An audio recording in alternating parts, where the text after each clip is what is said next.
Hi viewers, today we are going to discuss about the accounting systems and accounting process.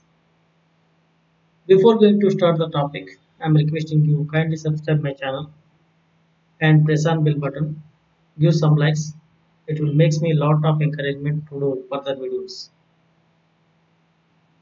Friends, now come to the topic, accounting systems. Accounting system is a process that records all financial information of a business. Professional accountants use accounting systems to keep track of income, expenses, taxes, inventory, sales, and payrolls. They can do it manually with pen and paper or use digital tools to keep the records. An accounting system helps accountants in financial management by creating proper financial reports. It provides the insights into companies' financial health, facilitates informed decision making with accurate data. Okay friends, accounting system అంటే ఇక్కడ ఏదైతే మన financial transactions ఉన్నాయో వాటిని recording చేసేసి వాటిని analyse చేసేసి తద్వారా ఫైనాన్షియల్ స్టేట్మెంట్ రిపోర్ట్ చేసే ప్రాసెస్ మన ఇక్కడ అకౌంటింగ్ సిస్టమ్ అంటే ఉంది. సో ఈ అకౌంటింగ్ సిస్టమ్ వల్ల మనకు ఫైనాన్షియల్ డిసిషన్స్ అనేవి తీసుకోవడానికి ఈజీ అవుతుంది. Okay friends, next accounting process. There are several processes in accounting system to ensure accurate financial reports. The process are systematic approach to manage financial data. The process is tracking, recording financial data and generating reports.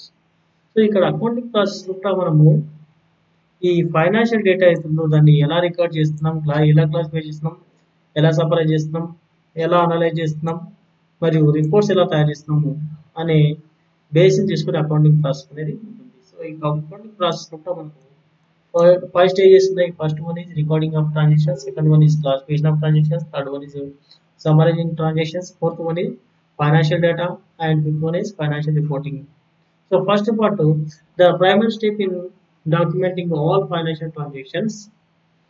Transactions may include sales, purchase, expenses, loans and investments. So business సంబంధించిన అన్ని financial transactions ఏవైనా వాటన్నిటి కూడా మనం first collect చేసుకోవడము, వాటిని document చేయడం అనేది జరగాలి.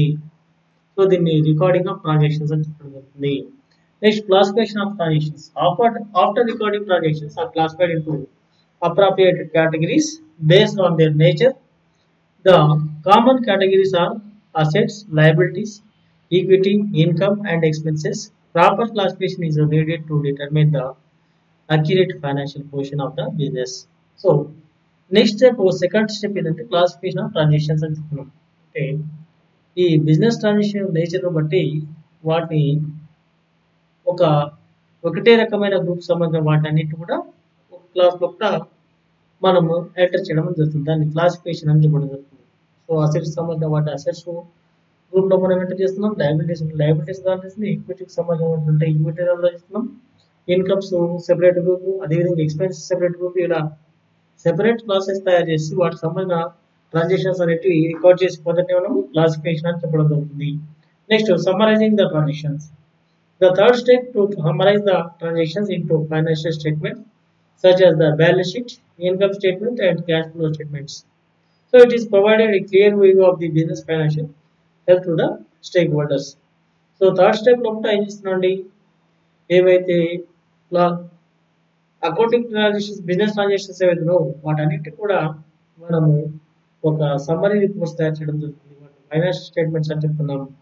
నెక్స్ట్, ఈ విధంగా స్టేట్మెంట్స్ తయారు చేసిన తర్వాత అనాలిసిస్ చేయాలి. Analyzing the financial data. Analyzing the financial data reports is a crucial aspect of the accounting process. Business owners access the financial data to make informed decisions, identifying errors and areas for improvement and plans for the future.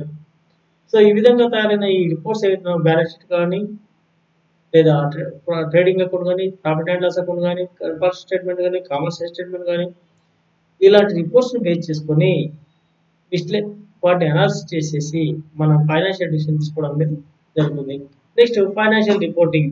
The last thing is to do in this process is financial reporting. Okay, the financial reports are distributed to the stakeholders such as investors, creditors, lenders, and regulatory authorities. Stakeholders can access the business stability, profitability, and prospectus through this. Okay, friends. So, final గా ఏం చేస్తుంటే reports ఏవైతే ఉన్నాయో వాటన్నిటి కూడా సంబంధిత concern stake holders ఎవరైతే ఉన్నారో వాళ్ళ క్రెడిటర్స్ కావచ్చు, ఇన్వెస్టర్స్ కావచ్చు, లేకపోతే గవర్నమెంట్ రెగ్యులేటరీ అథారిటీస్ కావచ్చు, వీళ్ళకందరికీ కూడా సర్క్యులేట్ చేయడం అనేది జరుగుతుంది. దీన్ని ఏమైనా ఫైనాన్షియల్ రిపోర్టింగ్ అని చెప్పడం జరుగుతుంది. సో ఇక్కడ అకౌంటింగ్ సిస్టమ్ లోపల మనం ఇంతకుముందు చెప్పుకున్నట్లు two types of accounting system ఉంది. Single entry accounting system and double entry accounting system. So a single entry accounting system records all financial transactions in a single log without tracking assets and liabilities. A typical single entry includes the value of the transactions, whether it's an expense or income, the date, a short description, and a balance that denotes the amount of money you have on hand. The main advantage of the single entry accounting systems are simplicity and cost effectiveness.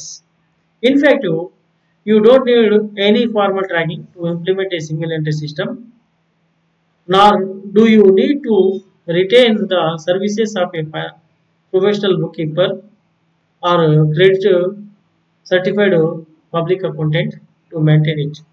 This system is deal to non-profit accounts and businesses with no employees or a very few financial transactions.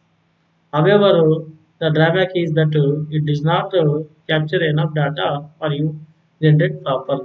Okay.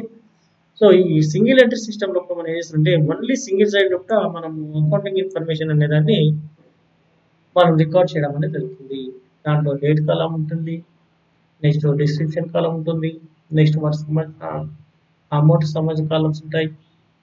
ఈ విధంగా మనం entry చేసినప్పుడు వాటి లోపల in detail classification కానీ next further analysis అనేది ఉండదు. Only మనకు అసెట్స్ అయినా లయబిలిటీస్ అయినా ఓన్లీ ఒకటి సైడ్లో మనం రాస్తున్నాం కాబట్టి మనకి ఇక్కడ కాస్త డిఫికల్టీ ఏర్పడే అవకాశం అనేది ఉంది. కానీ దీనివల్ల బెనిఫిట్ ఏంటంటే మెయిన్గా సింపుల్గా మనము without making critical analysis we can do the entries easily అంటే చెప్తుంది. నెక్స్ట్ లెస్ కాస్ట్ ఎఫెక్టివ్ అనేది పాసిబిలిటీ అనేది ఉంది. But in case of drawbacks మనం చూసినట్లయితే ఇక్కడ మనకు డేటా అనేది మొత్తం వన్ సైడ్ అనేది రాసింది కాబట్టి ఏది అసెట్, ఏది లయబిలిటీ, ఏ ఇన్కమ్, ఏది రెవెన్యూ అనేది మనం ఐడెంటిఫై చేయడం కాస్త డిఫికల్ట్గా ఏర్పడే అవకాశం అనేది ఉంది. Okay, next come to the point double entry system. A double entry accounting system records all financial information in two sides. One is debit side and second one is credit side. For every transaction recorded in the system, an account is debited while another is credited. For example, if you sell 2000 worth of products dollars, so the system will debit account receivables and credit sales for that same amount. So ఇక్కడ double entry system లోపల debit side credit side two sides అని రావడం జరుగుతుంది. దీంట్లో రెండు accounts సంబంధించిన వాటి లోపల ఈ అమౌంట్ అనే దాన్ని ఎంటర్ చేయడం అనేది జరుగుతుంది. ఇక్కడ ఎగ్జాంపుల్ మనం తీసుకున్నట్లయితే ఒక ప్రొడక్ట్ $2000 అమ్మినట్లయితే అప్పుడు మనం ఏం చేస్తున్నామంటే సిస్టమ్ లోపల డెబిట్ సైడ్ లోపల అకౌంట్స్ రిసీవబుల్ ఏదైతుందో ఒక సైడ్ మనకు 2000 వర్త్ రాస్తున్నాం. అదేవిధంగా క్రెడిట్ సైడ్ లోపల సేల్స్ అకౌంట్ ఏదైతుందో దానికి 2000 అనేది రాయడం అనేది జరుగుతుంది. So the advantage of this data entry system is that it provides a complete view of your business financial activity. Profit and loss account are easily identify proper financial reporting can be made. Due to the completeness of the system, double entry system accounting is ideal for any business that wants to ensure robust and accurate financial statements. As for the drawbacks, the system is significantly more complex than a single entry system, and maintaining it might require hiring a professional accountant. So ఇక్కడ double entry system లో ఏంటంటే two సైడ్లో మనం credit side debit side రెండు రాస్తున్నాం. అదేవిధంగా వాటికి సంబంధించిన డీటెయిల్స్ అనేటివి డేట్ కాలం కానీ పర్టికులర్స్ కాలం కానీ నెక్స్ట్ అమౌంట్ కాలం కానీ క్లియర్గా మనం స్పెసిఫై చేయడం జరుగుతుంది. దానివల్ల మనకు క్లారిటీ అనేది వస్తుంది. ఒక అకౌంటింగ్ పిక్చర్ అనేది మనకు ఐడియా అనేది వస్తుంది. అకౌంటింగ్ ఇన్ఫర్మేషన్ ప్రాపర్గా ఉండడం అనేది జరుగుతుంది. సో దీనివల్ల ఈజీగా any person can easily understood and easily identified the factors whatever he wants to know about that particular thing. Okay, so ఇక్కడ డ్రాబ్యాక్ ఏంటంటే ఈ డబుల్ ఎంట్రీ సిస్టంలో కాంప్లెక్స్ సిస్టమ్ అనేది ఉంది. సో ఇక్కడ వీటిని మనం మెయింటైన్ చేయాలంటే ఒక సర్టిఫైడ్ ప్రొఫెషనల్ అకౌంటెంట్ అనేవాడు అవసరం లేదు. So with this I'm concluding this topic. Okay friends, thank you.